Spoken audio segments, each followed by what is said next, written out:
Hey there, it's Lacy J from Space Bear Media, the makers of Lost in My 40s. Did you know that you can go to spacebearmedia.com right now to access all our content, including our weekly video pre-shows where your hosts ponder ethical questions related to the week's episode and answer some fun questions just for, well, fun.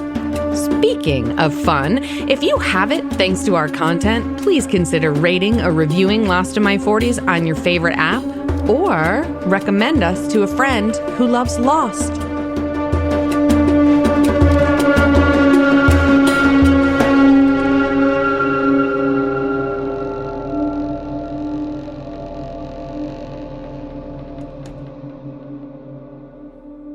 Hello, everybody. Welcome back. It's Lost in My 40s. We are here with Season 2, Episode 20 already, somehow. It's called Two for the Road. It's an Ana Lucia episode. It's a Christy episode. Ana Lucia is the new Shannon. Is that what that is? Yeah. All right. So, as promised, we have a special guest today. My other friend of 20-some-odd years. His name is Caleb. He's married to Christy, and he's here for emotional support to get her through this horrible, horrible Ana Lucia experience. Caleb, welcome. Hello. Hello. It's so nice that you're here and that you let me talk you into this. I'm very excited. So, as our listeners already know, Christy and I met waiting tables way back in the day, and you were also there waiting tables with us back in the day, yeah? I still have dreams about that place. I had one not too long ago. I do too. Literally in the middle of the dream, while Pete's going off on me in the dream, I'm like, I don't need this job. I have a really good paying day job. So, Caleb, tell us, please, how many times have you seen the show Lost, and are you a fan? Yeah, so Christy and I, she was watching Lost at the time, and I was watching Battlestar Galactica. So I said, if you watch Battlestar Galactica, if you start watching Battlestar, I'll watch Lost. Sounds like a win-win to me. Yeah, it was great. Caleb, you are a screenwriter. Want to tell our listeners a little bit about that, and so they understand the perspective that you're coming from when we talk about the writing of the show? Well, I'll start by saying that I've never written in TV. It's a little different for a lot of different reasons. From the macro to the micro, there's a lot of different concerns when you're writing for episodic or even serialized narratives. So, but yeah, writing has always been a thing I've really enjoyed. And so, yeah, when I went back to school, I went back for film production and kind of took a couple of courses, to kind of formalize, I guess you'd say, my knowledge of screenwriting, and kind of started to dip into it and take it more seriously. And then I started to provide coverage. I did that for about a year with a service out in LA. Can you explain what coverage means? So basically what happens is most agencies, talent agencies, studios, etc., have readers, and they provide coverage. Basically, these are people who are reading scripts. That's all they do. They get paid to read scripts, and then they basically get paid to either to provide an in-depth look at the material itself, what's good about it, what's bad about it, what could be improved. And as silly as it sounds, one of the most important parts of that is, depending upon the reader, is the pass or fail. I can tell you in my time reading the two scripts that came across my desk that I passed, which were, I think there was only like a handful that I said, hey, consider this. Mm-hmm. One was, at the time, it was based on a Japanese book. It was called All You Need Is Kill, which is what became, I forget what it's called, Edge of Tomorrow, Live, Die, Repeat with Tom Cruise. Oh, wow. Interesting. So that script came across my desk. And then Jackie, which went on to be made with Natalie Portman, was another one that I sent up. Because it was really well written. Nice. I think about 5 years ago, I reconnected with a high school friend who turns out is a producer and director out in LA. And then after working with him for a little while, a small production company he'd been working with had approached him about adapting a book, and he really didn't want to do it. So he asked me if I wanted to take a swing at it. Ooh, that sounds like a big assignment. I guess it took about 4 years. working with the production team over there and rewriting. A director came on board, a Canadian kid, and right now it's sitting on the desks of Amazon and Netflix executives, and that's kind of where things are sitting right now. So nice. Yeah. So what's interesting about that is when you talk about how that process took you 4 years, and I don't think a lot of people realize how long it takes a project from beginning of screenwriting until you actually see it either, on TV or the movie screen or whatever. And what you were talking about earlier, if I want to circle it back to Lost, about how some of the writing was challenging because unlike a show like Battlestar Galactica, where you basically have the same cast from start to finish, with Lost, they lost, a bunch of characters. Some were contract issues, some didn't like how their character was written and left the show, and things like that. And so when that happened, some party too hard. Yeah, some party too hard. Getting arrested, and yeah, exactly. But when that happens, that's going to complicate your writing process because all of a sudden you've got to have a story either with a new character or without one you expected. Right? You've got to be agile. You've got to be agile, though. Trapdoors. Because that stuff happens all the time. As a side note, I did get to the producers of the movie that I wrote. Actually came to me for casting suggestions too, which was kind of fun. Oh, that's cool. So, like when you were writing this, did you have somebody in mind kind of thing? Were you picturing an actor or what? My friend has a long-standing relationship with, what's her name? I don't know. 3 Billboards. Oh. Fargo. Frances McDormand? Frances McDormand. Frances McDormand, yeah. I immediately saw her face, and then I was like racking my brain. Wait. Frances McDormand. Well, and she would be perfect for the role that he wrote that she would be up for. So the whole driving narrative is that there's a woman who was a very wealthy socialite in the 60s and 70s and whatnot, and ultimately develops a neurodegenerative disease. It's never explained in the book whether it's ALS or MS or something like that. And she's in the waning days of her life, and she calls up her deadbeat son basically and says, "Hey, you need to come home this weekend." So when he does and he gets there, she says, "Okay, either you're going to kill me this weekend or I'm going to do it myself." The problem is her body is so racked with the disease that she can't do it. Yeah. Oh, man. So, well, when this show airs, I know what our ethical question will be for the pre-show. All right. So, let's cross our fingers. Hope Frances jumps on the project and we all get to meet her and then go to the Oscars when your screenplay's nominated. Yay. Don't get your hopes up. All right. So, back to the task at hand. We are here to do 2 for the Road with Christy and Ana Lucia. But first, Ben, could you... I think that was for Ana Lucia, not you, Ben. Yes. But could you please update us on where our power rankings were after last week? Yeah, there was not a whole lot of movement in. Surprise! Surprise. We still have Echo kind of riding the top of the plateau. He hasn't been going up, but he hasn't been going down. Jack's been making up some ground. He's riding on top. Get him to go down. Echo's a top, huh? Definitely a top. So we have Jack moved into second place.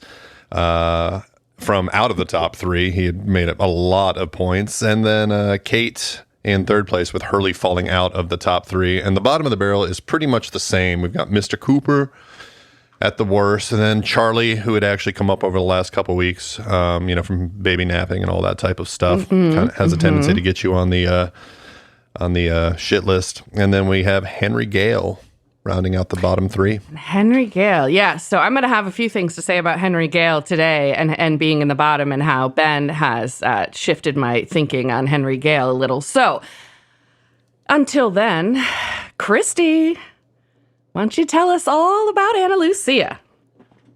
All right, if I have to. Don't worry, there's not much more of this for you. She doesn't exist. She can't hurt you, hon. I know. All right, so we start off nighttime on day 63. We're in the jungle with Kate, Jack, and Michael. They're trying to wake Michael up, and Jack is like, he wants to take off in the direction where Michael came from. He thinks he's that ready to let whoop him some go. ass. Yeah, he's ready to whoop some other ass. Yeah, and Kate's like, no. And he's like, the others must be nearby. And she's like, he's alone. He needs our help. We need to go back to camp and get him back there. So Jack throws him over his shoulder, and they go back to camp. Can I ask a question? Does anybody here think that they could just like pick somebody up and throw them over their shoulder? Is that like a thing that you could do? Imaginary I could not, people, yes. Unless they were like 75 pounds or less, I could do it. The way he just kind of flung him over his shoulder, I was like, all right, Jack, just take your shirt off. There's and not a whole lot of like in regard for sacral health there. Like I feel like you just do that, my back, fuck, and then you're just like fucked. Like can you imagine being kind of our age and then throwing your back out in the middle of the jungle? No, dude, I threw my back out a couple days ago because I yawned funny. Oh my God. Well, at least this time it wasn't the washing machine. Well, that was when I broke my rib. Right. Doing laundry. Right. Yeah, I know. We know. I pinched a disc in my neck once when I was at work because I literally was looking at one monitor and then I looked at the other. Oh, Jesus. So, yeah. Yes, neck pain in my 40s. It's a thing. Yeah. All right. Sorry, Christy. Go ahead. That's okay. So now we're in the hatch, and Anna is slicing up some fruit, and Locke is snoring in the bed, and we go into flashback 1. She's doing it sexy though. Like it's not just slicing fruit. She's doing it sexy. I don't know, man. That fruit was awful goopy. I don't know if you guys noticed that. It was. Yeah. Ana Lucia makes me goopy too. Yeah, me too. I don't look. No, goopy's not a word that you want to be. I don't think. No. All right. That does sort of imply like an infection or something. Something's out of balance. Your pH is a little off. And when that happens, that means you get a yeast infection. But you running around in jeans on like those low-rise jeans on the island for weeks on end. It's probably an eventuality. Your pH can get a little thrown. Oh my God, it's probably so gross. We can talk about that a little later in the episode too. Well, there you go. You know, she's cutting up some melon and some cottage cheese. Perfect meal. Yeah, they do have a shower. Do you think the Dharma Initiative is like dropping Monosil? Just in Fluconazole. Monostat. Yeah, right. What did I say? Monosil. I don't know. How the guys know what it is and you don't. I don't know. I use it for like athlete's foot. Yeah, it's because it's the same thing. It's all yeast. I haven't had many yeast infections in my life. I did get one right after Ben and I started dating early on because we were fucking so much. And he was coming inside me a lot. And I went to the doctor. I was like, I think I have a yeast infection. Where's this coming from? And he asked me a bunch of questions. And then I don't know, finally at the end, he goes,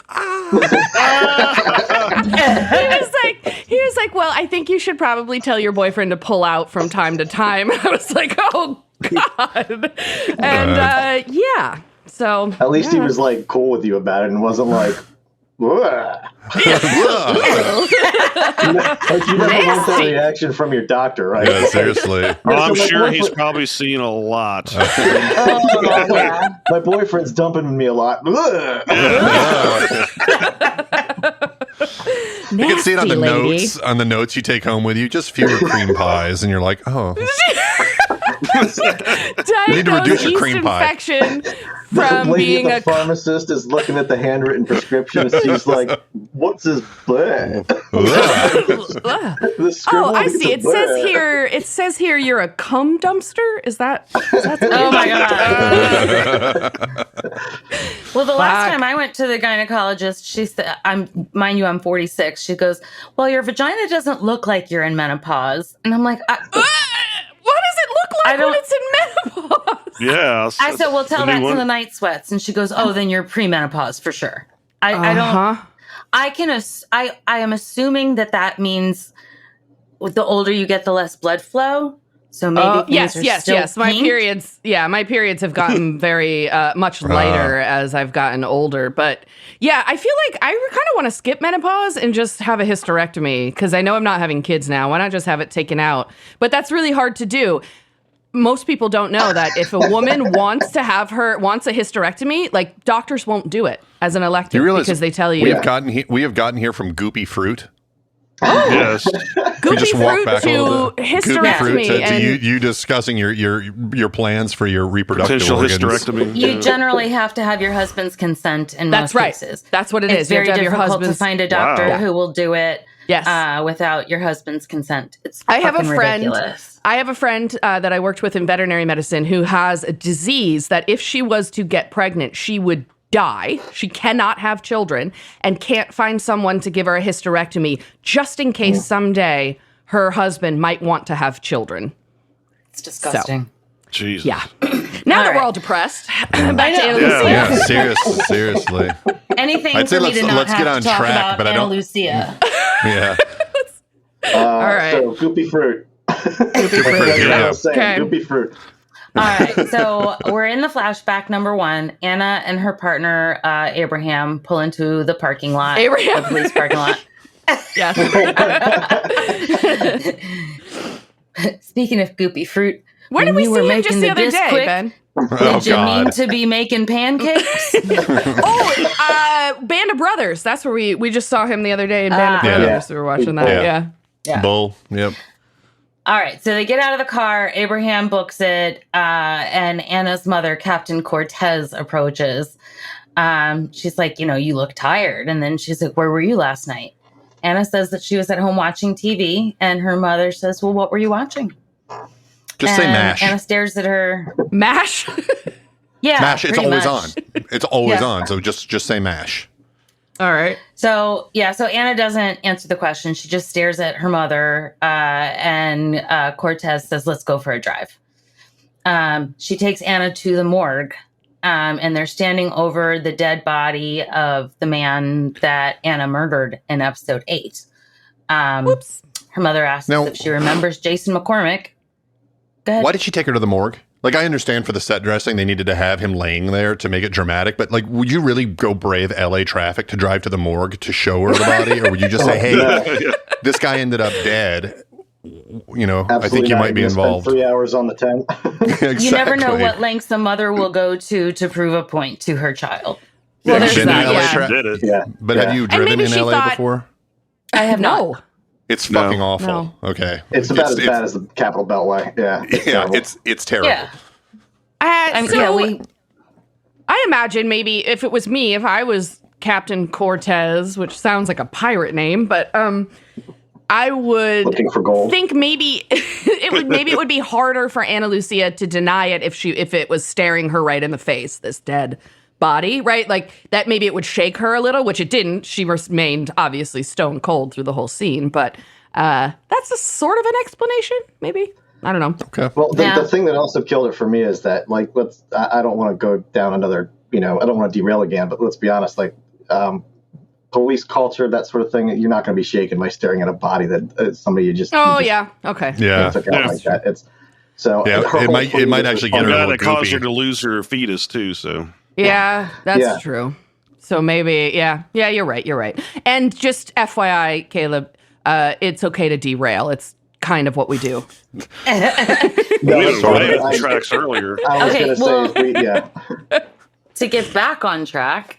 Okay, all right. So, yeah, they're in the morgue. She asks Anna if she remembers Jason McCormick.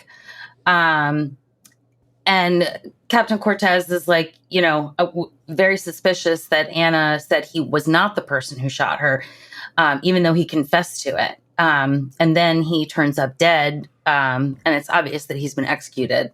Yeah, it's fairly obvious what happened. Yeah. And she says to Anna, Anna says to her mom, any idea who did it? And her mom says, yeah, Anna, you did. So Anna just says, I guess I should get a lawyer. Her mom says that she'll help her out, but if not, Anna should at least remember that she's a police officer and she should respect that. So Anna hands her mother her badge and says, I quit. And goes to join the Fast and Furious family. Yeah.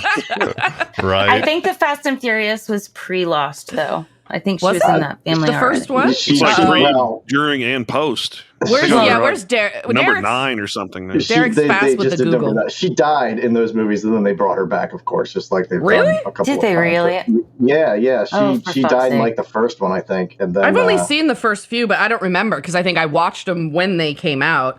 I'm The Googling. First one was 2001. Oh, Yeah. so it was first. Yeah, The first one 2001, was 3, good, but- 6, 9. The first one was good, but I liked it better when it was called Point Break. yeah, Yeah. Well, Far superior that's movie. true. far superior. Far superior. Yeah, absolutely. Yeah. All right. So Anna quits. Now they're back in the hatch, and Anna goes into the armory where where Henry is. And he's apparently on a hunger strike. So she asks him how long he's going to keep that up.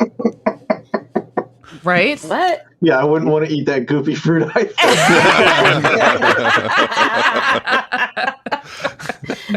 All right. So he's sitting in a corner, just, with his legs pulled up.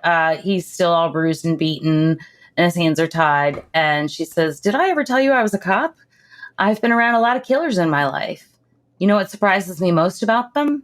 How much they love to talk. Pot But you're kettle black. different, Henry." What'd you say? I said pot kettle black. Oh, Yeah, exactly. Well, because yeah. she's a killer and she's fucking She's talking. She's monologuing. Yeah. So he kind of mumbles something and she says, "What's that?" And he mumbles again. And then she's a fucking idiot because she leans into his face and tells him to speak up.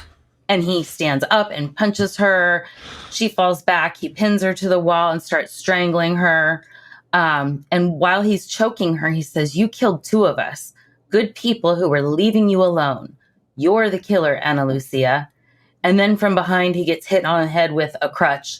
Anna's gasping, and Locke says, "I guess he decided to start talking, huh?" And then we get the lost title card. Yeah, nobody chokes Ana Lucia without consent. Oh, Well, that's true too. Sploosh. I bet she likes it though. Yeah, she likes to get choked for sure. Oh, yeah. So yeah, Locke drops the comedy, and I love it. I guess he decided to start talking.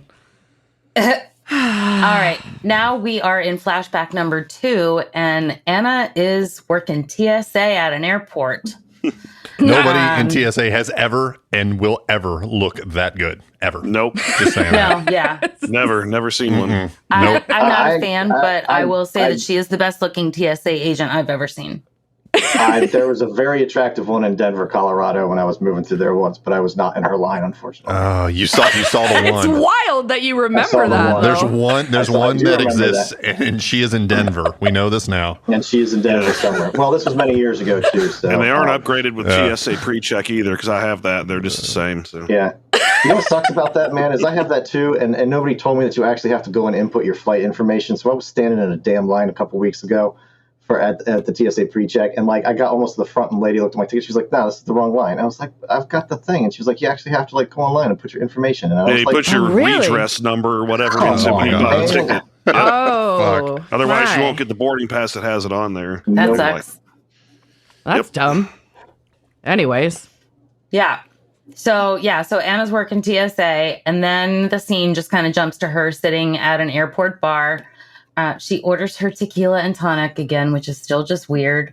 And Christian Shepherd is a couple of stools over.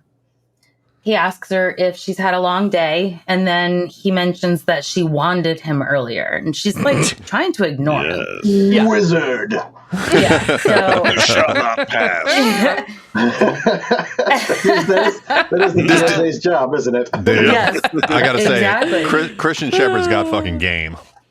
He does. Oh. Does he? He's got- Doesn't he? Right? He's got yeah. game. Yeah, I mean, he orders a drink and then he asks her how exactly one gets into wanding.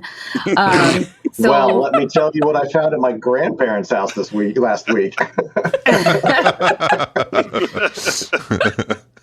oh yeah, cleaning out grandparents' house, you find some strange things, huh? Oh, yeah. Yeah, you do. well, when my stepfather's uncle was a really interesting guy. He worked for the CIA, And he was stationed in Germany in the 60s. So you can imagine. I mean, he was basically a spy. He kind of admitted that later, but couldn't talk a lot about his work. And he was also homosexual. And when he died, my parents cleaned out his brownstone down there in D.C. and found a giant black dildo in a dresser. And yeah, and are still to this day laughing about finding that. But I mean, that's, fuck, if I died right now and somebody went through the house, they'd find a dildo in every room, basically. So it happens, How did he die? We found him impaled on this device with a smile across his face. Really, he was just in his 90s, but he still had that big old black dildo. So I guess, Wow. I'm not shaming my grandparents for any of the stuff I found, but it was just a little bit of unexpected. Okay, so he orders a drink and he asks Anna how one gets into wanding. And she just says, one stops being a cop. He says, what a coincidence. I just stopped being a doctor. So they start to chat, and Christian tells her about his son ratting him out and he lost his license. Anna kind of laughs and she says that she doesn't think that parents and kids should work together. LOL. Yeah. So then he's like, hey, I'm going to Australia. You should come with me. Sorry, I need, what? like a security detail. Yeah. Excuse me? More like he needs that bajingo. Yeah, exactly. So he says whatever it is that he's doing down there could be dangerous, and fate brought them together to help each other. And she's like, we don't even know each other's names. And he tells her to pick a name for him. She says that he looks like a Tom. And he says, Tom, what an excellent name. And you should be a Sarah, which we all know is Jack's ex-wife's name. Yes, thank you. So this is what I have in my notes. Does anybody else think that that's weird that he picked his daughter-in-law's name? Like, that's weird, right? Yeah. Yeah, it's all bizarre. the names. Yeah. Yeah. Like, your name is found that Christy. You're to respond only to Christy. He's not talking about you, dear. He's channeling, what's his face from American... Patrick what's Bateman. It called? American Psycho. Okay. Thank you. I kept wanting to say horror story, but I knew that wasn't right. No. I think that I've seen that once, but I think that I've blocked it out because I don't remember really. American Psycho. That was a great. couple of years ago. You had never seen it. And you insisted on it one night, and we watched it. And I really think you didn't think much of it.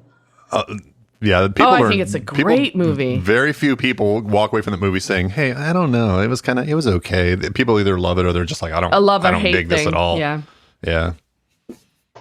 It's up there with Requiem for a Dream. I was just thinking that. Totally. Mm-hmm. Lacy made me watch that movie, and at the end of it, I was like, "What is wrong with you?" The big difference is that American Psycho is a comedy. Yeah, right. Requiem for a Dream is probably one of the more depressing films. It's a drag through the mud. Yeah, I'm glad that I watched it. It was an incredible film, but I don't ever want to watch it again. So the fact that you're like, hey, this is this movie, and I've seen it, and I think you should, so let's watch it together. And I'm like, what's wrong with you that you would want to see that again? I don't remember. Jennifer Connelly getting railed. Yeah, there's that. That's nice. Yeah. I like that. Yeah. Ass to ass. Now I'm thinking about that scene. Jesus. I didn't remember that I had made you don't get fruit watch goopy. that. You know what movie you made me watch? Oh my God. You made me watch Oh Brother, Where Art Thou? I hadn't seen that, and we got really stoned and watched that in your house when you guys were living with Shannon. And that was an incredible movie too. Oh, so good. That was when I fell in love with George Clooney. It was like, oh my God, this is amazing. Like, he's an actual I fell in love with legit... George Clooney the first time I saw him smile. Oh my God. I mean, I did have... She was a horny toad. All right, so going back, on that tip, horny, going back to Christian Shepherd and his bodyguard. Yes. Yeah. Excellent segue, my love. Oh, I love it. Caleb's keeping us on track.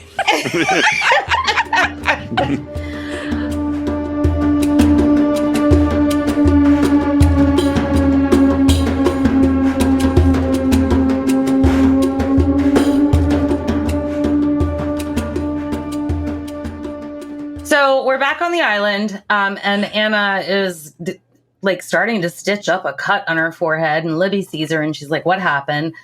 And Anna just says, I cut myself shaving. Libby does not laugh. And so Anna tells her that the guy in the hatch tried to kill her.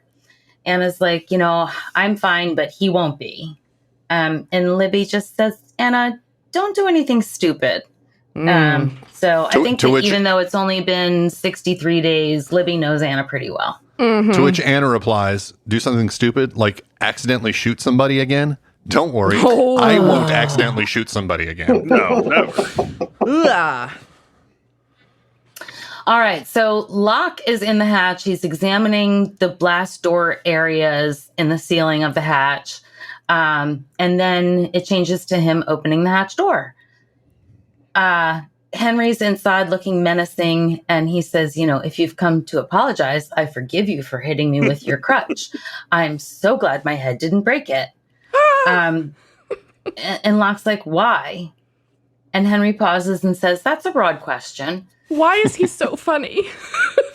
He's really very clever, is what it boils down to. Yeah. So Locke explains, I was helpless when I was trapped by that blast door, but you helped me. And he wants to know why. And Henry says, that's because you're one of the good ones. Oh, he is really working Locke now, isn't he? Oh, so manipulative. I wrote, he's still manipulating Locke. Yeah. So, Henry is like, it doesn't matter anyway because I failed my mission, but I was on my way here to get you. And either Jack is going to kill me or my people will kill me for failing my mission. One of the things that he says in this scene, too, when he's talking about like why his own people would want to kill him, and he says that he's lost his value and that the man in charge is going to be mad. So it's like, again, he's mentioning this overarching sort of man in charge that we've never Wizard met. Of Oz. And he says he is a great man, but he's not a forgiving one, was one of the things he said there. So is it Jehovah? Yeah. Well, no, it's funny that this is coming from Henry Gale because it is very Wizard of Oz-like. Yeah. Yeah, that's true, Absolutely. right? And they do have the episode, The Man Behind the Curtain, I think, is in season 3. Yeah. There we go. Okay, Anyway. so now we're out in the jungle, and Lacy, I love the way you wrote this when you wrote What did I do? Okay. Sawyer is using a pole to poke mangoes from a tree. Anytime I can put Sawyer and poke in a sentence together, I like that. I think he just smells like menthols constantly. Seriously. Yes. Yeah, It's a mix between that and Axe body spray. Yeah, and Jack Daniels. And Jack Daniels, yeah. I want you, a little continuity note here. I want everyone to notice the color of all of the mangoes. Just take note of the fact that they are all bright red. Yeah, I remember that. Oh. Yeah, so he's poking the mangoes. And Anna shows up and she starts picking him up. And he's like, hey, get your hands off my mangoes.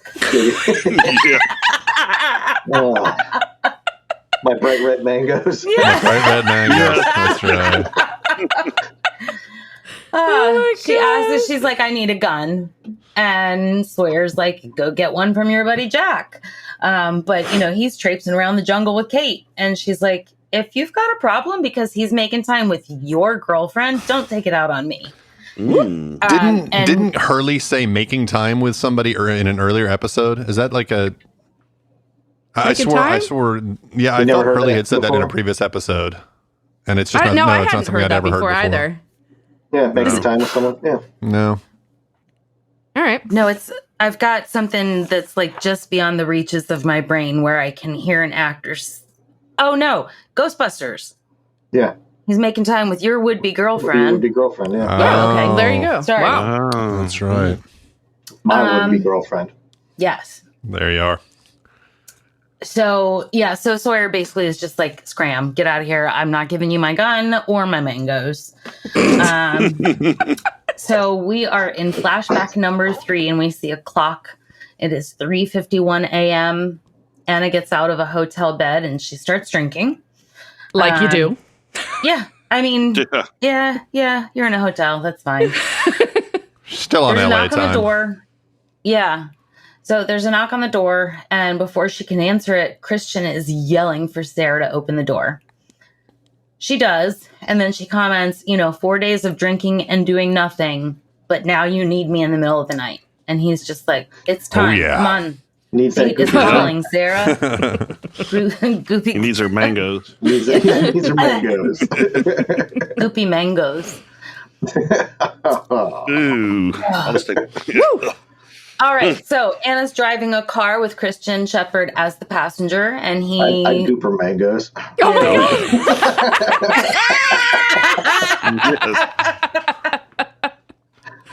Oh my God. All right. So Christian tells her to pull over, and she's like, you needed protection in the suburbs, He's just like, stay in the car. And he goes and knocks on one of the doors. And Anna can watch and kind of hear what's happening. So a woman with long blonde hair answers the door. We hear Patsy Cline playing. That who that was. I couldn't track it down. Yeah, Yeah. it's Walking After Midnight. Patsy Cline. It's a good song. Yeah, so Christian is screaming at this blonde woman that he has a right to see his daughter and how he What? pays the mortgage on the house. What? Right? What? Guess he didn't use protection that time. Nope. It was goopy. But now we know why Australia, right? Now we know why Australia. Yeah. Yeah. So the She didn't get a yeast woman infection. starts. Ew. Ew. I'm just gonna keep going. I mean, we actually don't know that, Derek. That's true. That's true. That's true. So the blonde woman tells him to get out, and she's trying to close the door, and Christian is trying to bust his way inside, and Anna comes running, and she drags him away from the house. And he's pissed. He's like, I was just having a conversation with the lady. And the lady screams back, you need help, before slamming the door. So No that was an worries. I'll be interesting- dead in 24 Yeah. hours. Yeah. Yeah. So now we have Saeed digging in the sand. And Hurley just comes up and says, dude, nice hole. Hey-oh. Hey. Hey-o. I don't know if Saeed thinks you're his type, Hurley. Yeah, I love seriously. the way he's like, he just says, like, what do you want, Hurley? Like he's a 4-year-old What who's do you want, Hurley? asking Yeah. too many Yeah. questions. Yeah. So Hurley is asking for the radio that played the Moonlight Serenade a few weeks back. And he's like, I want to like play some music for Libby. And he's like, it doesn't even really work. And he's like, that's okay, as long as I can hold it over my head. And Saeed clearly doesn't get the reference. So Hurley awkwardly tries to explain the scene from Say Anything. In your eyes, the light, the heat. Just in Yeah. case anyone else doesn't know. Yeah. Saeed could not care less.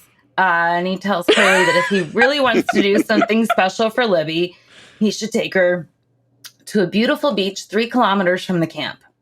Not 4, but 3 kilometers. Yeah. Yeah, 3 kilometers. And then 3 Put your kilometers. finger in her butt. Yeah. Oh my God. All right. So, and Saeed, when he's telling Hurley about this beautiful beach, he looks gutted when he says that he took Shannon there once. Yeah. He does look And it's sad. like- Her butt. And put his finger in her butt. Then she got a shot. And then she got, I was like, oh, you mean the one, it was Shannon, was she the one who got shot? Yeah, never mind, I'll pass. Wait a minute. Yeah. Wait a minute. Just thinking about this whole beach. Okay. Yeah, we don't want to take the girls to the beach and then have them get shot. No, we don't. Oh, yeah. that's Let's not have that happen. Uh-oh. All right. So Jack is trying to wake up Michael, who is still unconscious. Should have Locke just choked him comments- out right there. Could have, this whole thing could have been over. But he should have been next- yelling, Michael! Like Son does that a couple times, right? Michael. Michael.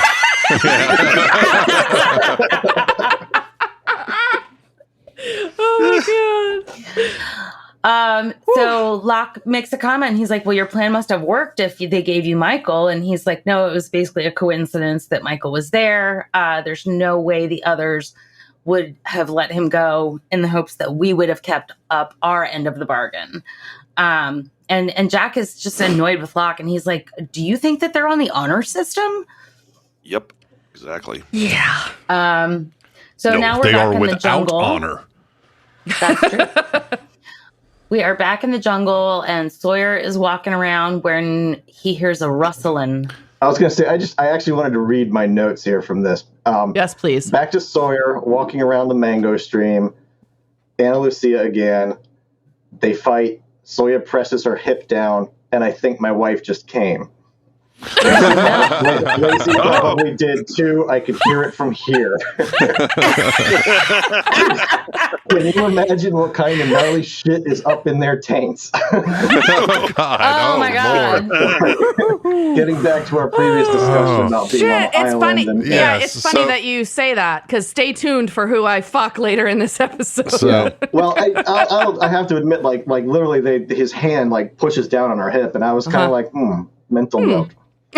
Yeah. So back to this boy. with him walking around and eating a mango. I want everyone to look at the color of the mango that he is eating. It is very green. Green this time? Is it green green? this time. So it's either he's putting them in his backpack to ripen, and he uses another backpack that he eats them out of, or he's got a whole operation going on in that backpack where mangoes are both ripening and being used for eat. The number he had when he was knocking them off the tree leads me to believe that there was an error in editing. The continuity Or is he person is off colorblind? or he's colorblind. Is he colorblind? Yeah. Wait, but a ripe mango would be the red one, right? The green would be unripened. So he was eating the unripened one. But all the Caleb ripe ones were prefers coming off the tree. unripened pears. Really? Yeah, unripe pears. I'm just saying that when he was knocking them off the tree and putting them into his backpack, they were all red. Now he's walking around a few minutes later eating them, and they're not. So I see. Well, you should write a letter. Unripened in his backpack. they unripened, which wouldn't surprise me. The reek of menthol and whatever else he smells of. Oh my God. I mean, it could be the island too, right?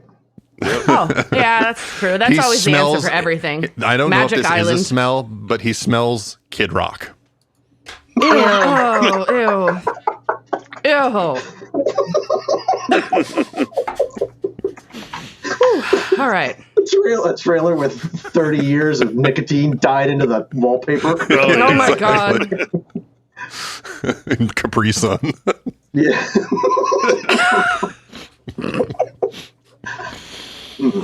Christy. I need to pee. Oh, all right. That's fine.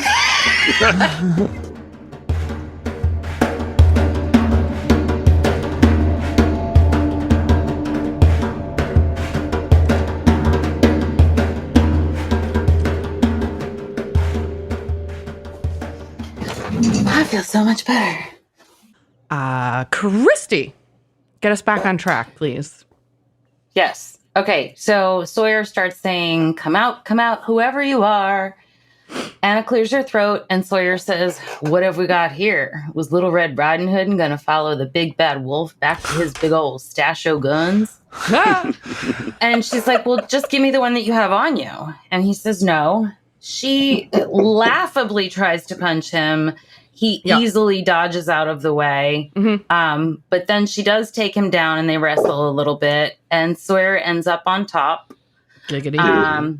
And he says, what you gonna do now, muchacha? What the fuck? Yeah. We'll give you that goopy fruit.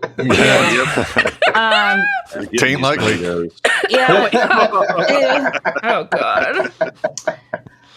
So she stares at him for a second, and then she kisses him. And then they start tearing off each other's clothes. The camera moves away, and we see the gun lying amongst their discarded clothes. And it was at this point, during my first attempt to watch this episode, that I wrote, I can't believe you're making me do this episode. Well, I had to sign the episode before I realized you hated her. So I know, but yeah. you know, it did take me 3 tries to get through it. So Oh my God, this She is can't hurt you, amazing. baby. So, She can't hurt you. Yeah, it's not do you real. think was this her No. plan the whole? Was it her plan the whole time to fuck him and steal the gun, or did she just get turned on? She's impulsive. I That's don't her think that entire she problem. got turned on. I Oh. think that she I think it decided was her plan. this Fuck is him Yeah. for the gun. Yeah. Fuck Yeah. him for the gun. Yeah, okay. That's what I was thinking. It was her plan the whole time as well. I don't think that it was her plan the whole time. I think that it just kind of happened. I think that when she, realized that he had bested her and he was literally on top of her, she's like, this is my last. Yeah, her original plan was to kick his ass and take the gun. Yeah. Exactly. She gave him her ass. I disagree. I think her goal was to fuck him. Yeah, see, I think she knew. So she, I think it was a setup to get to that point. That's what I was thinking too. I think I'm on Caleb's side. Because Jack is with Kate and all that. Well, no, because like we just said, she laughably threw a punch at him. Like, I think she was going for, let me try to fight him and then let it turn into sex. Yeah, that's kind of what I was thinking was the plan. My guess is a cop wouldn't try to throw a right hook for their first punch like that. Like, it looked really, really wild, which I would have. She comes off as sort of a badass. Pull the gun first and shoot him. No, he's white, Derek. What are you talking about? Oh, you're right. Yeah. Anyways. All right. So we are in flashback number 4. And Anna and Christian are sitting in a car outside of the bar where Christian ends up meeting Sawyer. Anna wants to know who the blonde woman is. And Christian just says she's a very long story. He calls her Sarah. And she says, it's Ana Lucia. He says, well, I'm still Tom. Already. Yeah. And she calls him pathetic. And he embraces that title. So she wants to know why he's in Australia. Ass I am. Right. Yeah. Anybody catch the Midnight Cowboy reference there, Sawyer? No. I'm walking here. No. Yeah. Hey, I'm walking here. Almost gets run into. I'm walking here. Oh yes, you're right. Yeah. I didn't catch that. You mean that's what also Sawyer ends up says, in Forrest right? Gump. Yeah. It also. Yeah. Okay. It's one of those things where, if I'm recalling correctly, that was completely unintentional in Midnight Cowboy. The cab drove through the like protective. There's no don't come in here signs basically, and Dustin Hoffman staying in character, hey, I'm walking really and all this stuff. Yeah. Oh, isn't that funny how that happens and it becomes like the most iconic piece from the film? That's really interesting. One of the things I love about the writers of this show is all of those little nuggets that they throw in and references to other, media or whatever. And they do a lot of it through Sawyer, actually. Where he'll make a comment that will, refer to something else that is, an interesting tidbit of pop culture or whatever. Well, I go back and forth with it because at times I think it's lazy writing. Really, to hearken onto something that was already popular, you mean? Yeah, I think like in this instance, I don't think it's necessarily lazy. I think it's just kind of a fun, nod, but I think you can be heavy-handed with it too. Okay. So Anna is asking Christian why he's in Australia, and he says that he's there because he can't apologize to his son. And then he points out that she's there for the same reason. They're both running away. He asks her to go into the bar and have a drink or 10 and be pathetic together. She says no, so he opens the car door, hits Sawyer with it. This is when we get Sawyer saying, I'm walking here. And so, she begs him to stop and go home, but Christian says, I can't ever go back. See ya, kiddo. Does anybody else have a problem with there's no connective tissue with Ana Lucia's actions here at all? What is it about any of this that decides her to, suddenly go back? There's no. I'm not seeing any connections in that arc there. There's nothing there. Okay, so let me try to explain it. So, the similarities between the two characters, Christian and Ana Lucia, like he says, we're both running away. Christian is going to drink himself to death because he can't apologize to his son. Maybe in her head, what she's doing is looking into the future and saying, okay, I either go home and deal with this thing that I did, or I'm going to end up being this guy who's about to, drink himself to death because I can't face, the problems and the things that I did. I think that could be somewhat of an explanation as to why she goes to the airport and calls her mom and says, I'm coming home. Right? I got to agree with Caleb. I think what they know is they know they're wrapping up her. They know they're going to wrap up her character. They want to wrap her up on a hey, she was strong in the end, but through the flashback, there's no impetus for her to actually do this. They don't create a situation that's pitched enough where she would go, oh shit, I am pathetic or whatever. I should go like that. Like she just sort of comes to it without any sort of trigger. It feels like there's no motivation for it for her suddenly having this epiphany that, I have to go do this. I mean, and I see where you're going, Lacy, and I think you could also go a couple different ways with it, but there's nothing that they've shown us so far that connects directly to what she's seeing Christian Shepherd do. It would be one thing if I don't know, her dad tried to steal her away from her mother or whatever. You know what I mean? Like, and maybe that's a little heavy-handed, but there's nothing to provide a clear connection there for me. So that moment, I think, really kind of fell flat. Maybe like when Christian was at the house and they were yelling at each other, she just pulled a gun on the lady or something like that and was like, "Oh shit, I really have a problem. I need to go deal with this." Yeah. Actually, you know what? That actually makes, I think, that's a little bit more firmer connection with what we've seen her do in the past. Yeah. But again, it's tenuous at best, I think. Yeah. I see what you mean, though, about that, like, that there should have been a bigger catalyst, because if you consider what she's doing, like, she's going home to be tried for murder and go to prison as a cop, which is going to be fucking horrific. So, you're right. Like, just having Christian as a drunk example... Yeah, you're right. It doesn't feel like that would be enough to push her into it would be one that. thing, like if alcohol had played a bigger, we've seen her with the tequila and tonic, but we've never seen her like get wasted. Yeah, get wasted and shoot like she guy, didn't kill the guy because she was a drunk, is what you're saying, and so the no connection. There's all these disparate elements that just fail to gain any purchase when it comes to that. You'll see her get wasted pretty soon. Yep. True. Oh. Okay, so. Back on the island, speaking of getting off, Anna and Sawyer are getting dressed post-coitus. Sawyer's watching her and she says, "What?" And he says, "Don't you want genital my phone warts. number?" Oh my God, genital warts. The "don't you want my phone number" line is actually pretty great. He's hilarious. And then she just looks at him and she's like, "If you tell anyone about this, I'll kill you." And then she walks away. And he really just has the best line here because he says, "I guess that takes cuddling off the table." So That's we a pretty great scene. Oh my God. Ew. Her jeans are tight enough that if her fruit was goopy, you'd probably see it. Yeah. Yeah, don't tell anyone about my goopy fruit. Goopy fruit? Goopy fruit? Tight jeans? Eggy rubber? Oh boy. All right. So we have Hurley at the food pantry that's on the beach, and he is putting food into his backpack for a picnic with Libby. She sees him and he immediately is like, "It's not what it looks like. I'm busted."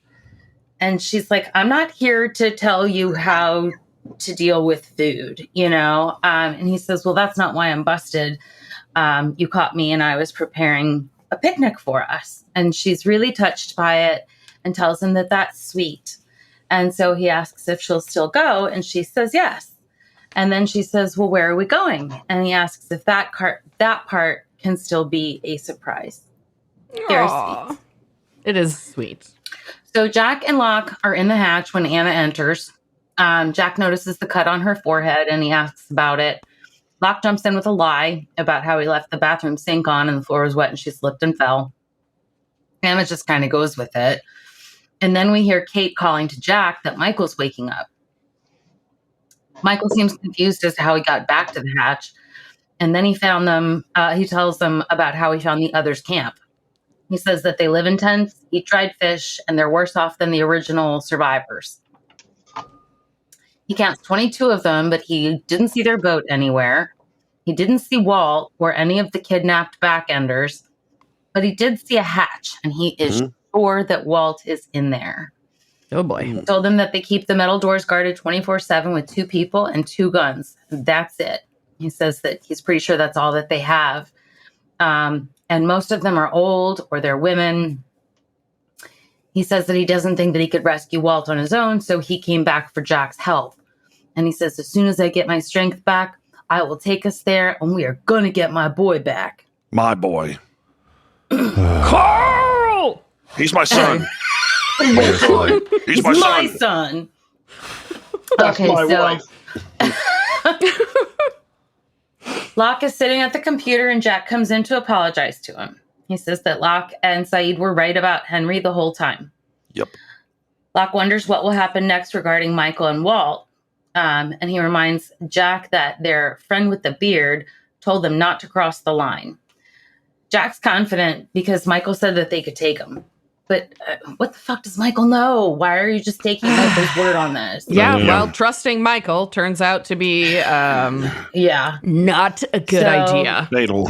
Yeah. So Locke's on board with the plan. They go into the other room and they tell Kate that they need her help getting the guns back from Sawyer. Anna agrees to stay with Michael while they go. We have Hurley and Libby traipsing through the jungle looking for Saeed's secret beach. And she asks him if he's ever seen the Flintstones. He says, yeah, I used to watch it a lot when I was in the hospital. And then he overcompensates for that. And he's like, when I broke my hip. And she asks if he ever notices the scenes where Fred would run by the same thing repeatedly. And Hurley says, oh my God, that she's so gentle with him. Instead she of really just being like, is. you're lost, idiot. Yeah. Anyway. It's that soft mommy dom. Alrighty. So Hurley's like, I'm not lost. And then they walk out onto a beach and he yells, surprise. And Libby's like, this is our beach. Jen is right there. Oh no, Hurley. So, spoiler alert, my favorite moment from this episode is that look from Jen where he gives her the thumbs up. Yeah, Oh, it's yeah. so good. That's my I like favorite that. part I really like that. of this episode. Yeah, it's great. It's just like a genuine appreciation on his face. Like, all right. He's like, hey, Hurley's going to smash. So she points out that it's their beach and she just kind of brushes it off and she's like, let's have the picnic here. I'll set out the blankets. And he's like, blankets? Oh, womp, dude. womp. He's really Nice not hole. very. It was such a great idea, but he's so poorly prepared for this. Yeah. Poor Hurley. Yeah, so she smiles and she's like, I'll go to the hatch and I'll get blankets. And you should track down Rose and Bernard because I saw them pull wine from the pallet. He goes, oh, wine, groovy. Oh, boy. Maybe if I get drunk enough, I'll remember where I know you from. They both walk away, and this is where Jen gives Hurley that thumbs up that Caleb really enjoyed. Yeah, It's the and best it's part of the the episode, knowing I'm look, sorry. too, where he's like, oh, hey now. Yeah, you guess, Yeah. too bad there's not going to happen, buddy. I mean, because, Jen doesn't understand, right? Like, that's what I like about it so much. Like, he doesn't understand what they're saying, but Right. he gets what's going But on. he gets right? it. He's totally like, he's just, and it's just, it looked like a very genuine smile, and just, that thumbs up was just like killer. Totally.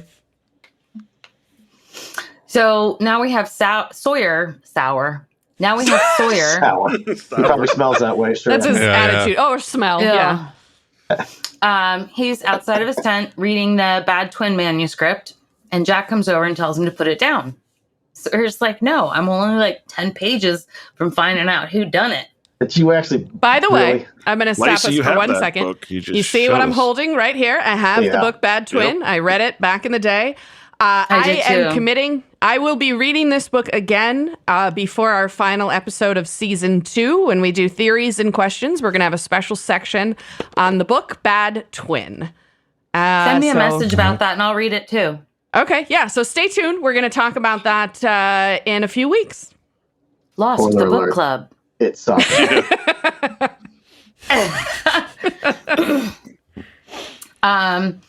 So Jack, this is kind of a dick moment. He grabs the manuscript and throws it into the fire. I love Yeah. What the fuck, bud? it's a little heavy-handed in my opinion. I was okay with it. He stole all the very- drugs and guns. This guy Yeah, should I know, but there's- exactly. But luckily they there's don't very burn little him. entertainment on this island. What are you doing? Burning the only thing to read. You could just That's take the it Stutter from when him. I say he took the guns and drugs. Did you stutter? Right. Jesus. Like, burn the fucking book. Even Like, the put his good hand ones. in the fire and be like, okay, yeah, now you're going to give us the guns. Jesus Christ, All you right. people. Yeah. Okay. Good point. So so Sawyer grabs it out of the fire, and Jack starts demanding the guns. Locke chimes in, and he's like, "Where are they, James?" And Sawyer responds, "You too, Brutus." James. Now we have Kate chiming in, and Sawyer takes this as a ploy from Jack and says to him, "She ain't in my head, Doc. Why don't you two just go play in the jungle?" Okay. She So is in Jack your head, points- by the way. Yeah. Yeah, Okay. she's totally in his head. Yes. But when we come back, the guns better be here. Yeah. Yeah. Give us 2 minutes. So Jack pulls his gun and points it at Sawyer. Sawyer tries to do the same, but this is when he realizes that he doesn't have the gun, and he calls Ana Lucia. Now is when you realize it? I know. Yeah, How right. did he Yeah, not right. realize that when he got dressed? Right. And the then put hell? it back in his waistband. Yeah. So fucking stupid. I told you, Wow. Sawyer is always rolling nat 20s or 1s, man. Like, the dude has no in between. Yeah. It's like total lack of awareness throw. Yeah, so he Indeed. calls That's a Ana joke, by the Lucia a way. bitch out loud for stealing his gun, and Jack is like, well, why would she need a gun? And then they flash to Anna in the hatch, pulling the gun from her boot. Locke turns to Jack and says, I need to tell you something. Jesus Oh, Locke. fucking Christ, Locke. God, come on, My Locke. God. Ana So Lucia smells real bad. Smells like pooping fruit. Overripe mangoes. Maybe you could say something. I'm not close with her like that. Oh my God. all right, Anna is opening the door to the armory, and she slides a Swiss Army knife over to Henry and tells him to cut himself free. And Henry says he kept. We saying need to you were have a misunderstood. conversation about your vaginal hygiene. That's what he said. That's not your fun facts for today? Vaginal hygiene? That's what Henry says right off the bat. Like, I knew you were coming, Ana Lucia. Nobody else smell wants you. I to could tell smell you, your approach. Anna.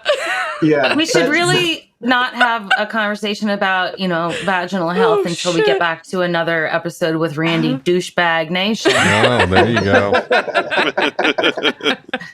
That would be the perfect time for a segment. My cell door is 6 inches of steel, and I smelled you coming 30 minutes ago. Yep.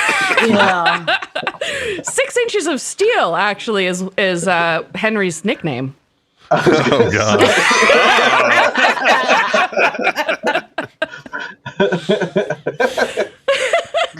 Oh fuck! All right. Okay, so she tells him to cut himself free, and Henry starts saying, he kept saying you were misunderstood. Goodwin. Yes, he told us all about you, Anna, how he thought you were worthy and that he could change you. But he was wrong, and it cost him his life. Anna claims that Goodman was going to kill her, and Henry questions, was he? Was he? Wait, what? Hold on.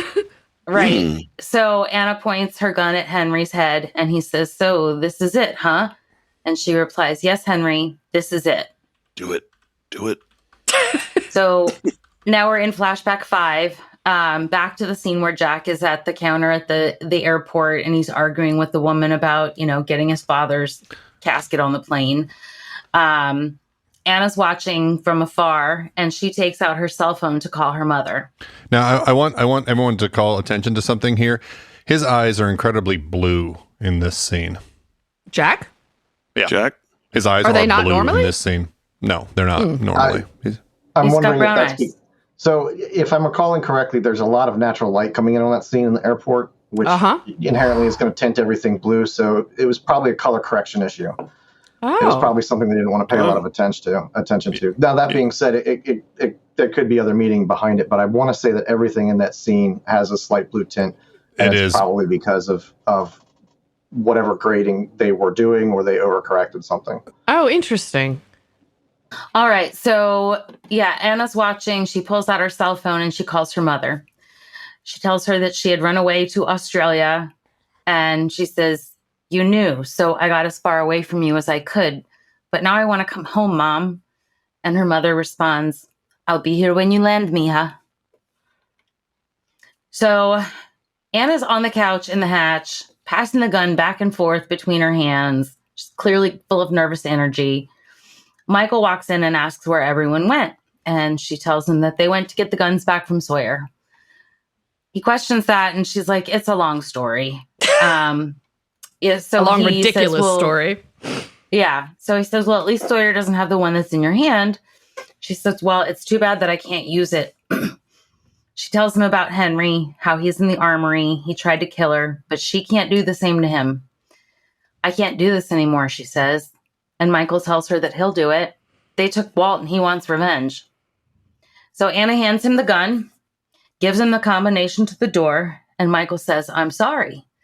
And Anna asks him for what? He says, and then he shoots her. Yeah, he did not a word, just right in the fucking gut. Yeah, he says, "I'm sorry." She says, "For what?" And he shoots her in the gut. And then Libby walks in the room and she's shocked and she says, "Michael." And he turns and shoots her twice in the gut. Yeah, what, was twice? actually a surprisingly good impression there, actually. It did sound, yeah.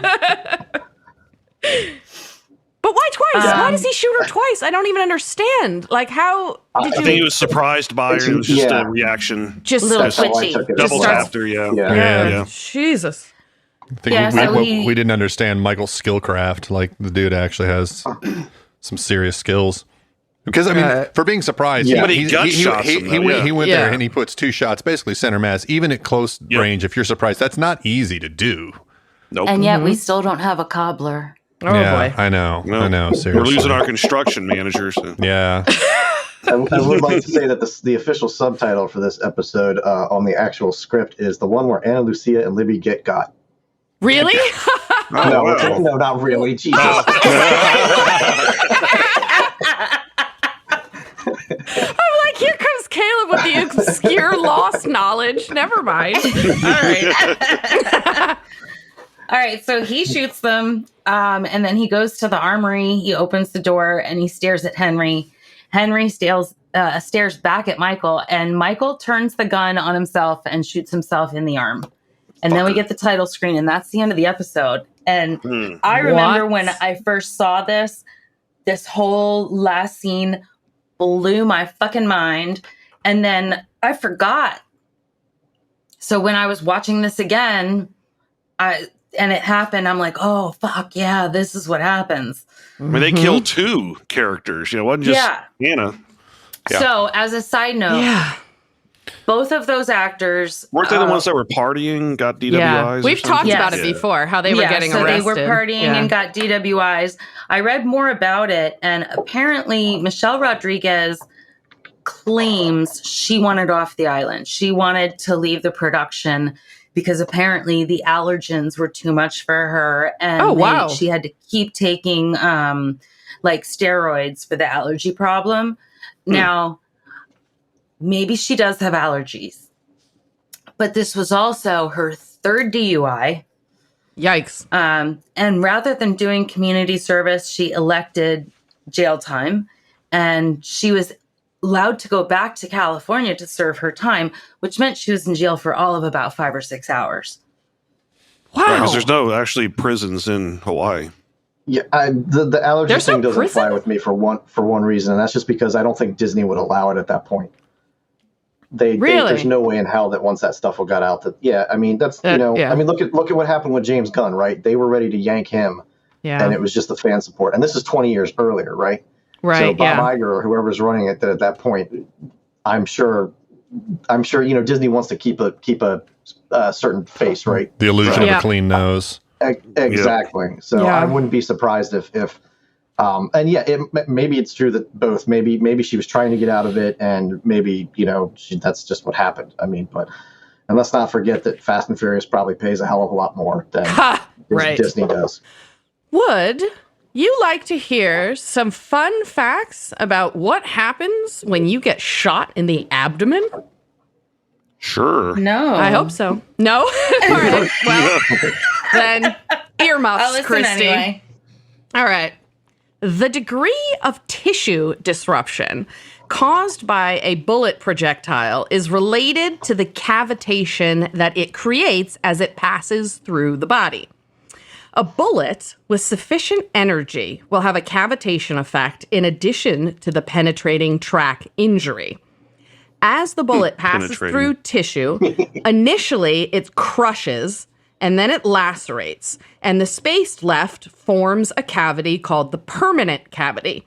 Higher velocity bullets create a pressure wave that forces the tissue away, creating a permanent cavity the size of the bullet's caliber, and a temporary cavity referred to as the secondary, which is often many times larger than the bullet itself. The temporary cavity is the stretching of the tissue around the bullet's wound track, which momentarily leaves a space caused by high pressures surrounding the projectile that is accelerating through your body, essentially. Handgun bullets, which is what Michael was holding, will generally travel in a relatively straight line or make one turn if a bone is hit. Upon travel through deeper tissue, high-energy rounds may become unstable as they decelerate, and they can start to tumble, which is called a pitch and yaw. So it's just kind of churning around in your abdomen at this point. As the bullet's energy is absorbed, that is what is causing the stretching and the tearing of the tissues in your abdomen. So the immediate damaging effect of a gunshot wound in the abdomen is typically going to be severe bleeding with the potential for hypovolemic shock. What hypovolemic shock means is that not enough blood is getting to your organs. So as your blood is spilling out of your body, it's not going to major organs that you need to survive. They start suffocating, essentially, because they have no oxygen, and they start dying. And so one more thing. Here are the organs that a bullet may bounce around in when you're shot in the abdomen. The stomach, the small intestine, the colon, the liver, the spleen, the pancreas, the kidneys, the spine, the diaphragm, and the descending aorta. So if you get shot there, you're in real fucking trouble. Plus various abdominal vessels and nerves, and that's why there's so much blood, because it's tearing through all different kinds of vessels in your abdomen. So in addition to severe bleeding, if you are shot in the abdomen, you may also release your bowels, have some organ rupture, have your respiratory system compromised, and neurological deficits because it's ripping nerves up in your abdomen. The most crucial initial evaluation of a gunshot wound to the abdomen is whether or not there's uncontrolled bleeding, inflammation of the peritoneum, or a spillage of bowel contents, which sounds fucking horrible. If any of those things are to happen, you need to be in surgery basically immediately, or you are going to die. Here's the interesting part about it, though. As far as the way these women were shot, none of those things happen. And as it used to be medical practice that if you were shot in the abdomen, you'd go directly to the ER, that's not actually the case now. Because if you're not having any of those three things, uncontrolled bleeding, inflammation of the peritoneum, or spillage of bowel contents, you may actually be fine and stable to wait to have x-rays and an ultrasound done to check for fragmentation of the bullets, to decide whether or not you need surgery and whether they're going to go in to take the bullet out, which is not always necessary. They also need to check your insurance status. Yeah, right.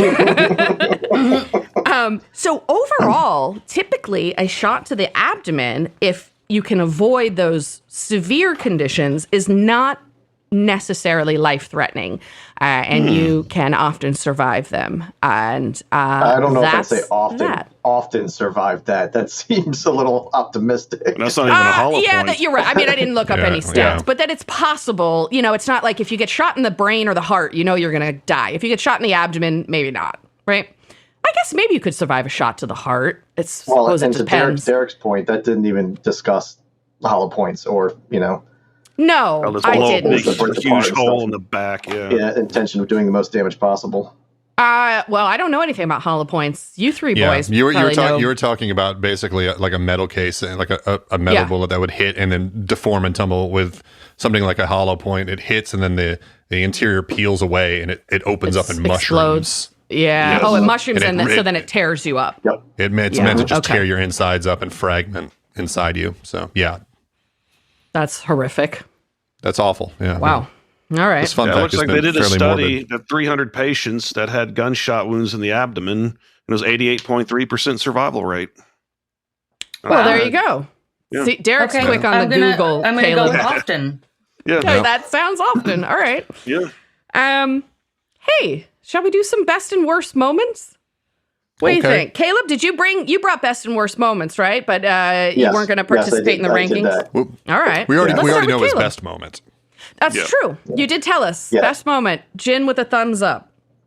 Yeah, best moment was Jen giving Harley a thumbs up because this episode is just fucking terrible. I'm sorry. it's a complete waste of anything. It does. I love you so much. I'll get into that. I'll get into that a little bit later, I guess. But yeah, best moment was Jen giving Harley the thumbs up because it just seemed like such a genuine, sincere, kind of friendly gesture. The worst moment. Stop me if we're bouncing around or anything like that. But worst moment is obviously Ana Lucia and Sawyer fucking. That's your Yeah, it's worst pretty moment gross. out of this Worst whole moment. episode? Wow. Yeah, it's All just right. detestable. Oh. I don't have any particular love for. I don't have any particular love for Michelle Rodriguez, and I'm sorry. I know it's been stated here before, but it I'm sure they're doing their best to bathe, but like I know. come on, man. Yeah. Sex on the island is going to be gross. It's Yeah. just gnarly. Yeah, that's true. So yeah, do you want me to keep going or how do, Nope, we'll do all best and worst moments first, and then we'll come back to final impressions and stuff like that. Derek, how about you? My best moment was Jin's thumbs up as well, because there was not much That's best great. moments in this episode. And the worst moment was Michael murdering Ana Lucia and Libby. Okay. Yeah, I had It my just was worst a shocking moment. Yeah, I had my worst moment also is I just wrote down Michael chooses murder. But my best moment, I do love the thumbs up as well, but I chose Libby. The moment that Libby is kind of understanding and gentle with Hurley when she realizes that he forgot the blankets and didn't think of wine, and she's just so nice to him. So I love that moment. I'm going to cherish it since, then she got shot. Good deed goes on. Yeah. Ben, how about you? My favorite scene was actually the airport scene with Christian Shepherd and Ana Lucia. It was Really? Nice. Okay. Yeah. I mean, it was just I don't know. There was something about it. It was kind of fun. It was a little whimsical. It was it was pathetic, but there was a sort of it felt like very, very counter to a lot of the rest of the episode insofar as like the mood itself of that part was fairly light and sort of like the idea of escaping your troubles and all that type of stuff. So I kind of like that as a foil to the rest of the episode. My least favorite was just the killing of the lady folk. I mean, we're at the point now where it's like season 2 Lost Sausage Island. Like she's killing off all the good-looking She girls. got 2 of the women. Yeah, two women, hot yes. girls. Yep. So Unforgivable, Michael. All right, Christy, how about you? My best moment was when Michael shot Ana Lucia. Wow. of course, knew it. absolutely knew it. Oh, Jesus. All right. Yeah, when she got shot at, the first thing I thought was like, Christy's probably like, yes, bitch is gone. Well, you know what? I said the same thing when Ana Lucia shot Shannon. I celebrated that. Yeah. That broke my heart because Shannon had been, becoming Redeeming herself. She had been becoming a Didn't better matter. person. It didn't matter. Ana This Lucia is bringing out now the best. because this But- is now a horror movie. Girls have sex, they're fucking dead. And then they die. Yeah. Shannon You're did right. it, and Lucy did.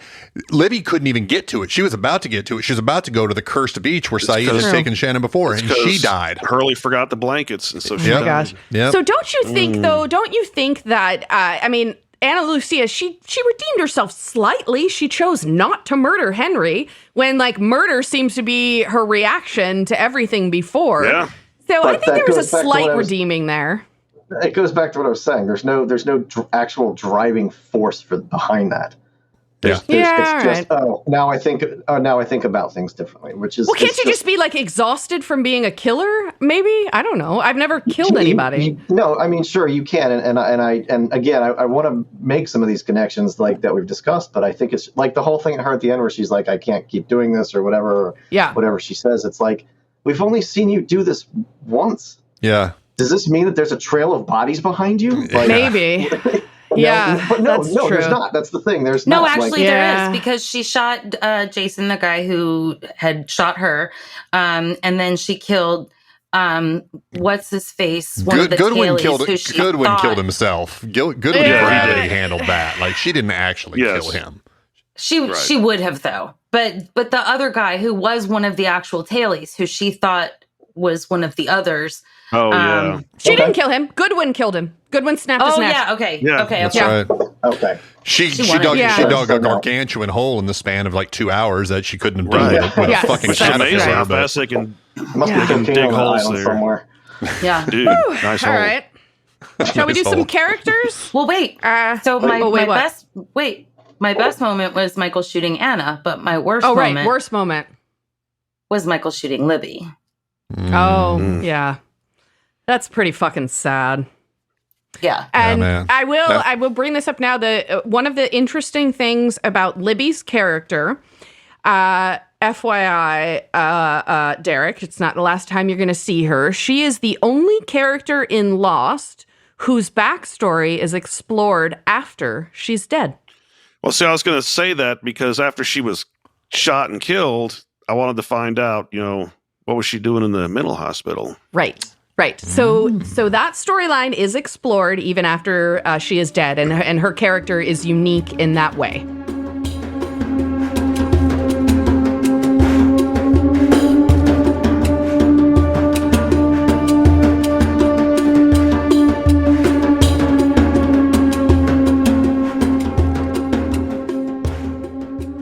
So, all right. Give us your best character and worst characters and fucking kill Derek. Best character is Hurley, just because I like the whole interaction with him and Libby before her murder. And then I like second was Jack. And then third was Ana Lucia. Okay. Because she didn't resort to murder with him, Henry. Worst character, of course, was Michael. Yeah. Then Henry. And then Sawyer. He was just kind of annoying at times in this episode for me. Like always. Yeah. So interestingly enough, I also had Ana Lucia in my top 3, the same way you did. I had her third because she didn't choose murder this time, and also just to annoy Christy. I had Libby as my second because of the way she was handled Hurley, and I have Henry as my top character, and I want to explain why. So over the last few episodes, we've all been putting Henry in the bottom except for Ben, and he kept putting Henry as the best character. And the more and more I thought about it, the more I realized I think some of the episodes I was grading him on the way his character was acting, but not grading him on how much I was enjoying his character, which I think is what Ben was doing. And so I had a change of heart. And so I put him first. He actually had some pretty fucking hilarious lines in this episode, but I put him as first to kind of make up a little bit for the fact that I'd put him in the bottom a few times. And so that's my explanation for that, because he really is a fabulous fucking character. And Michael Emerson like his character. Great. I do like, Yeah. Well, and there's no rules for how we rate these, so we're allowed to do, what we want. Worst character, I had Michael, and then I had Christian second, and I didn't have a third worst. I just was really very angry at those two people this episode. Did you do fucking kill, Derek? No, I didn't. Do your fucking kill, and then I'll do mine. So my fuck will be Ana Lucia and Libby. Give them one on the way out of the island. Yeah, a lot more holes to choose from. That's true. Playing a game of 6-hole. Yeah, on Libby, 5 on Anna. Or was it 4? But anyways, and depends I'm on going how to kill inventive you Michael, are. of course. Yeah. Well, that's the exit wound. I forgot about that. Yeah, that's right. Oh my God. I I just thought about it, like when Michael shot shot Ana Lucia, you could probably see like the Sawyer leaking out of her. Oh God! Oh my God! His seed. Okay. Oh. When I said 6-hole, I meant So the it two smells of them like a monster combined. truck rally. Oh, I meant the two of them combined, and then I tried to take a hit of weed, and you started talking about That'd be fucking their 9 bullet hole, holes, 'cause- and I lost yeah, it. 9-hole. 9-hole. Okay. Is that the back 9 or the front 9? Oh, Well, they're both back enders, so. That's true. All right, so I am fucking Caleb called it. I'm fucking Anna and Sawyer. I'm having a threesome. We're doing some fighting and fucking, and it's gonna be great. And then right after that, I'm gonna Doobie. kill Michael. Cause like, what the fuck are you doing, dude? The fuck? We'll explore that more in 2 weeks. At but- least he's not ineffective.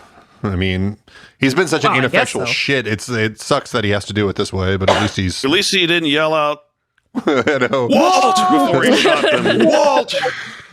He's my son! Oh my gosh. That would have been amazing if he guns Libby down, then he just gets over her while she's laying and goes, "He's my son." Walt's my son! And pops another couple into her. Walt!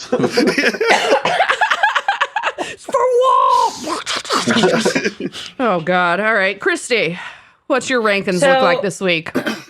I'm gonna make an addition, so this will have a slight effect on the spreadsheet that's already been filled out. Whoops. My top 3, I'm going Hurley, Jack, and Libby. Okay. My bottom 3 are Michael, Anna, and Sawyer. I'm going to fuck Libby pre-being shot. I hope. The fact that you had to clarify that is. Yeah. And then Christy's gonna get I'm- down there and take the pain away. Yeah. And then I'm gonna go with Michael, and I'm gonna kill Anna. Wow. All right. Anna Big hatred surprise is. there. Yeah. Yeah. Okay.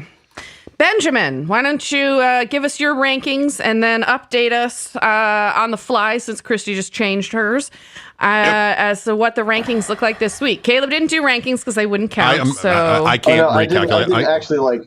I'm sorry. I did best character and all that stuff. I just didn't. I saw Christy filling in a spreadsheet or something, and I didn't think. Yes. So the spread. No. So Yeah. the spreadsheet is what calculates it. So Gotcha. that's what it doesn't count. But if you wrote them down, yeah, let's hear Caleb's, and then we'll move to bed. What did you have? First if he wants to. My show. all right. Best character, I had Henry. Okay. And the reason Interesting. for that is because he's a couple of different reasons. One is that he's got some of the best material to chew on. Like, he's connected clearly to like the main narrative, right? So it's so that's where the best stuff is going to be. They handle him with because care. They handle him with care because the rest of this episode is just shit. But you also get to see how manipulative he can be, and that actor just really kind of I thought he was the best thing in the episode, kind of overall. Hurley was my next best character, just because he's so, like chill, and he's Hurley, And then of course Jin, because of the thumbs up. And then that's just indicative again. That's just saying how bad I thought this episode was. That none of the rest of them were in there. I do have an honorable mention for Christian Shepherd, which I'll explain in a minute. Okay. My worst character was Ana Lucia. Thank you. And I'm not saying that because my wife. Literally, like I said, there's no connective tissue or very tenuous connective tissue in her writing. I'm not a huge fan of Michelle Rodriguez as an actress, but I mean, I could excuse that away by saying maybe she's just working with, bad material and a bad director. Who knows? But so I also have Jack, because I actually don't remember why I had Jack, to be honest with you. But As a worst character. Interesting. As a worst character. Okay. And I think it was just because he's just kind of an ass in this episode. Like, it just felt out of character in a lot of ways. I think. No, that's completely in character, I believe. You think so? Okay. I did like that he actually apologized to Locke, saying he and Said were right about Henry. Oh yeah, That's absolutely. true. He kinda I guess he did. Get off of that. And then another worst character was Locke, because I go back and forth with Locke because they paint him as this person who's extremely capable and intelligent and this and that. And then the minute somebody is like, basically trying to manipulate him, he falls for it instantly. And that's across the entirety of the series, right? Yeah. Right. That's his history. I mean, look at his dad. Yes. And so that fits. Exactly. Got a kidney out of him. Right. Yeah. But you would think he would learn at some point. Yeah, he's right? a bit You of a would hope. rube. Yeah. And then, and here's the thing: I have an honorable mention for worst character as well, which is also Jack's dad. And I stuck him in there because once again, not only is he's a foil for Henry Gale. It feels that way in this episode. Explain because he's doing the exact same things to Ana Lucia. He's manipulating her, just like Henry Gale's doing. I think that once again, because Christian Shepherd is kind of more integral to the overall narrative, that they've given him a little bit more to work with, and I think that actor just does a solid job with most of the stuff that he's given. Fuck is Kate. It's always going to be Kate. I don't care. But I do want to make the distinction. That I would fuck Kate, not Evangeline Lilly. Yes. Right. And Got it. She just went off her rocker. Yeah, and I also would fuck Libby, to be honest with you. Well, threesomes are allowed. Yep. And Kill, I would literally have it here, all of them. Every single one of them. Caleb's just gonna just nuke end the series island. right here. Yeah, it's just wipe it up. It was just such a poor episode for so many different reasons. Some of them I've already gone over. The weak motivation, and the problem with this one in particular is I think that the episodic content wasn't doing enough to drive the seasonal narrative, and I think that really bugged me. Okay. They spend too much time because I think as either Derek or Ben said earlier, it's clearly just their attempt to write Ana Lucia and Libby off the show. Off the show. Yeah. That was the express purpose of the episode. Way too many flashbacks. Yeah.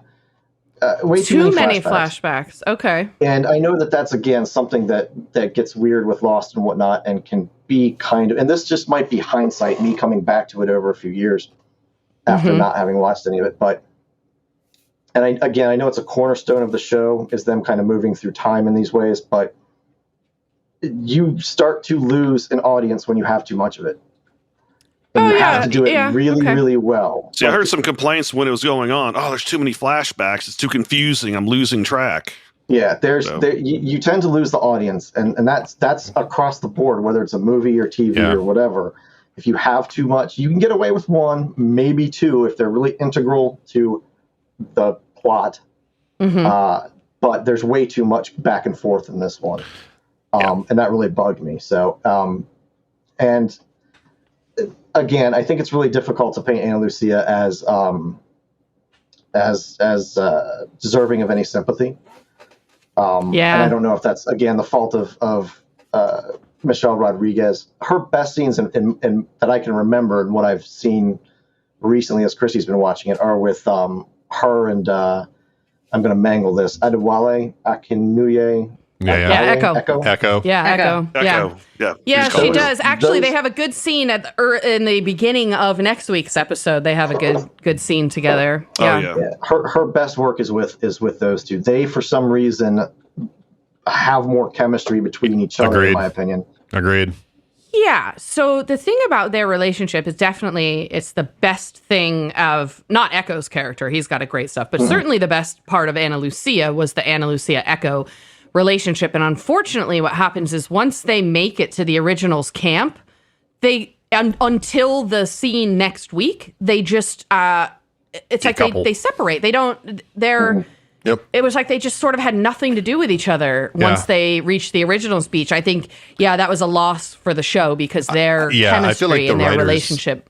The writer should have seen that because I got the impression that they really like each other in real life. Like they just seemed like they enjoyed like either that or they were really something about their chemistry together. They should have run with that and they should have been partners in crime on that fucking island.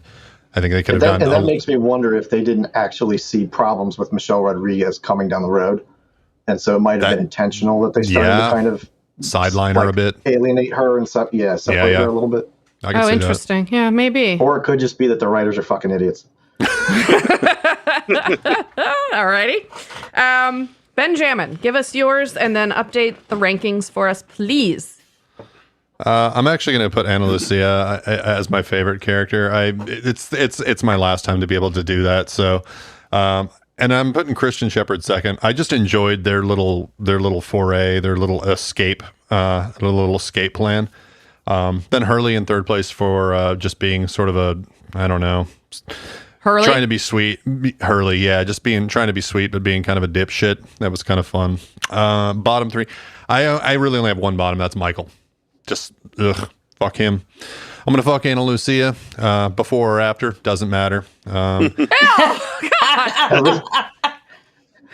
Doesn't really exist. Are we waiting for the body to get cold? Or Oh, my God. No, I'm waiting for Sawyer to leak out. No sloppy seconds, huh? And then I'm going to kill Michael.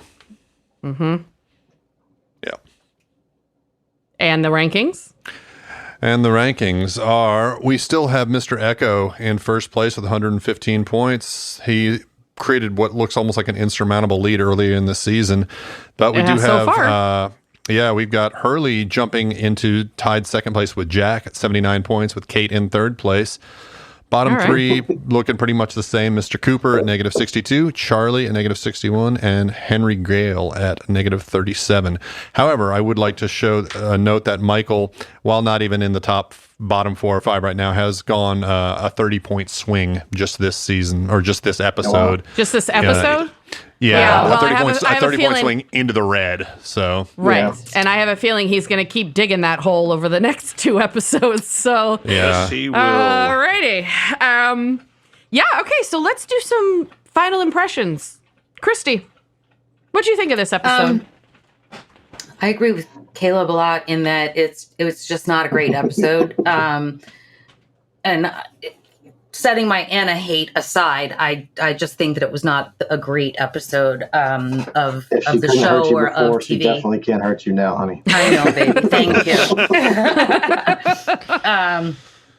I am glad that Anna is dead, and I don't have to deal with her much anymore. But yeah, I'm just ready to move on to the next episode at this point. Okay. Yeah, I had a couple things about this episode. I didn't hate it as much as some of you, but I did pull out, there were a couple things in here that I thought were great. I enjoyed the interaction between Ana Lucia and Christian, even sort of as pointless as that may have been. They related to each other in a way that, the parent-child kind of conflict, I enjoyed seeing the continuity in that. I found that interesting. But other than that, really 2 big things. Michael, what the fuck? And also, Jack has a sister? Is that what we're finding out in this episode? That's my biggest takeaway, is like, wait a second, Jack has an Australian sister, what the fuck?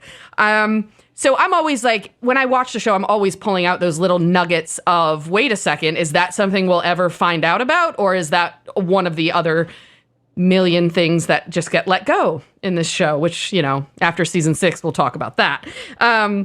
But yeah, that was sort of where I landed on the episode. I didn't hate it. I thought, again, another shocking ending. I love when they do that. I didn't like that it was Libby that got shot. But I don't think I hated it as much as everybody else.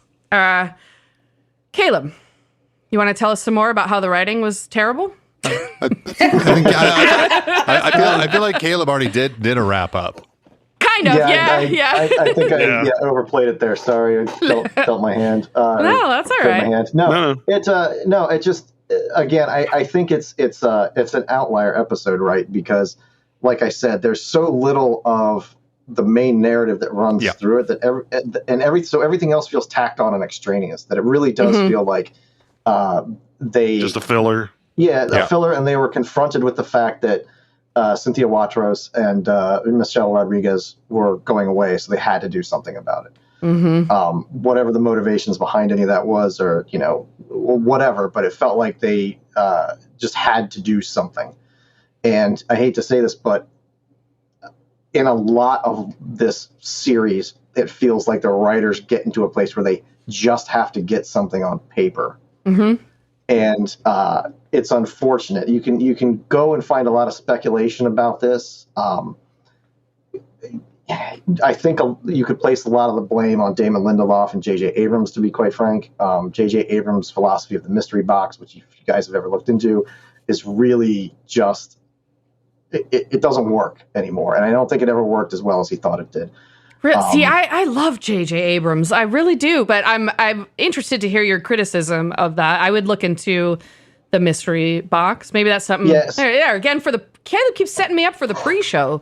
But yeah, look into the mystery box, and he's actually, I want to say he's presented kind of how that works for him.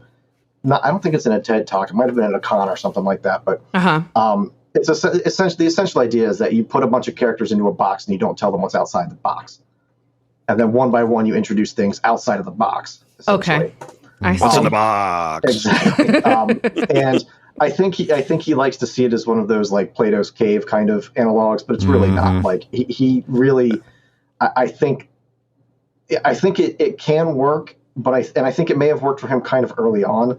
But then you get into situations like Star Trek Into Darkness, where everybody knew that Benedict Cumberbatch was Khan, and he's out there saying, no, we're doing them. It's not in the mystery box and this and that. And it's like, dude, we know damn well what's going on here. So. He was great in that as Khan, by the way. I loved that movie.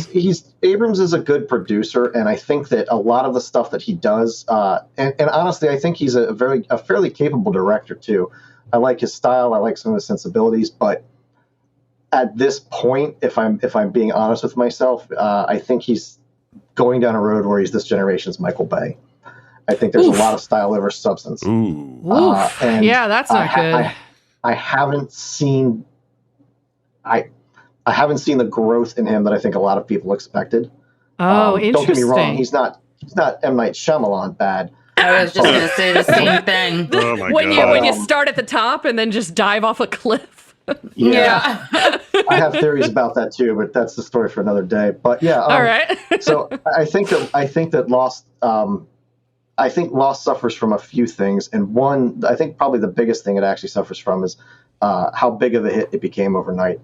I don't think they were expecting that. Okay. I think they were at the time. J.J. Abrams was only known for Alias, I think. Yes, and, another show I love, which is it is what it is. Again, another show that had probably 50 filler episodes that you did not need, for sure. And I mean, and we can talk about whether that's indicative of there being, TV shows now, particularly on streaming, are 6, 8, 10 episodes, sometimes a little bit more. You're not getting 26 seasons per episode or 26 episodes per season. You're not having to fill that like September to May. Right. Because people will just power through 8 episodes and be happy with it. It's a whole different world. Spin their wheels, Some of those shows still spin their wheels. So I think that this episode is just simply a victim of the show's success and the writers having to, like I said, pivot quickly. And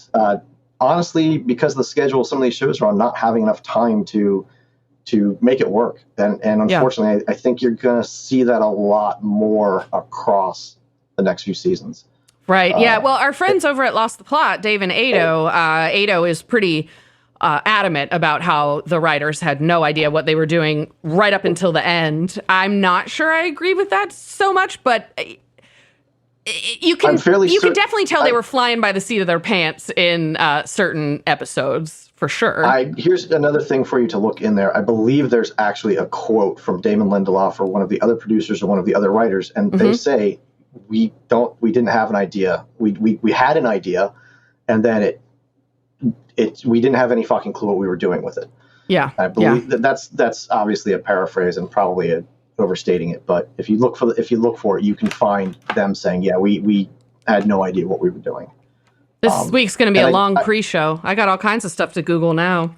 So. All right. So, anyways. I just didn't like the episode that much. Yeah, well, they can't all be hits. Who haven't we heard from? Ben, what's your final impression?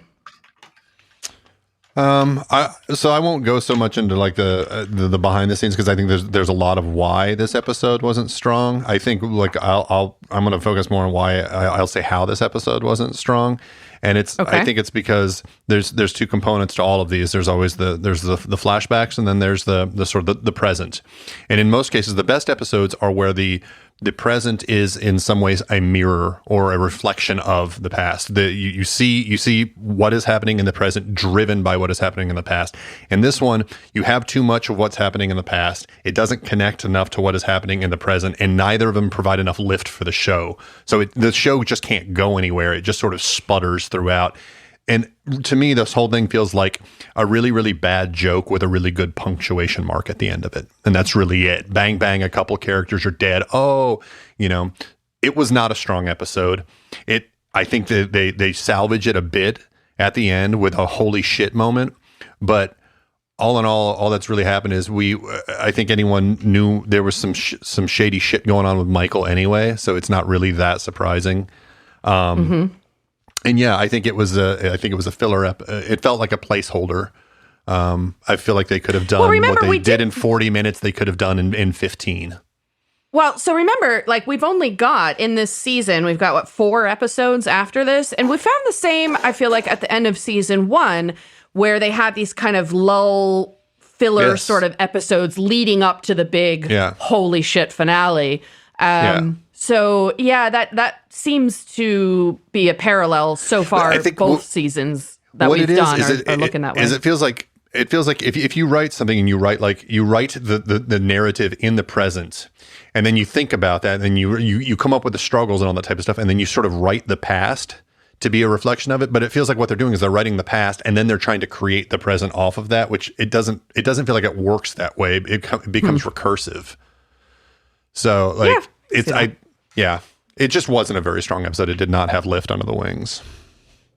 You're right. And particularly all serialized shows are going to have those filler episodes. There's always going to be a break from that main narrative. Yeah. But this just didn't work. Yeah. Derek, why don't you tell us, what are your final impressions this week, and what kind of questions do you have?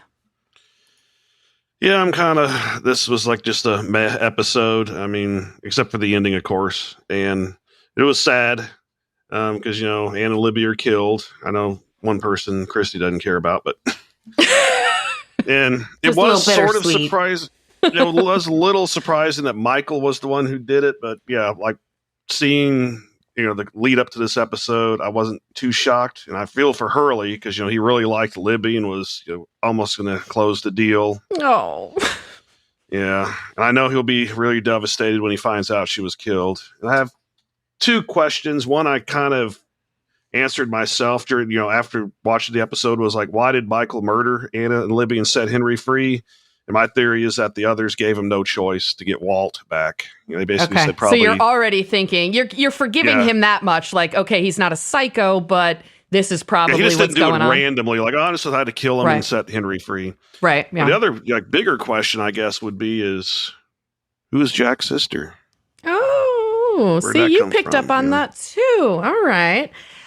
So that first question will be explored in the next couple of episodes. That second question, hang tight, my friend. We'll get there, but it's going to be a while. All right. Next week, speaking of punctuation, it's Lost Season 2, Episode 21, entitled Question Mark. It's another from our favorite guy, Mr. Echo, and my favorite guy, Ben. We'll see you next week, everybody. All right. Bye. Bye. Bye, Al.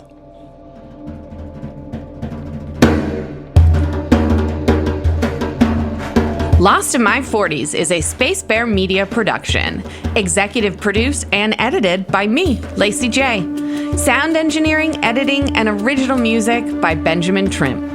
Like and follow Lost in My 40s on Facebook to interact with your hosts. Plus, follow Space Bear Media on YouTube to watch our episode pre-shows. You can also find us at SpaceBear_media on Instagram and Twitter.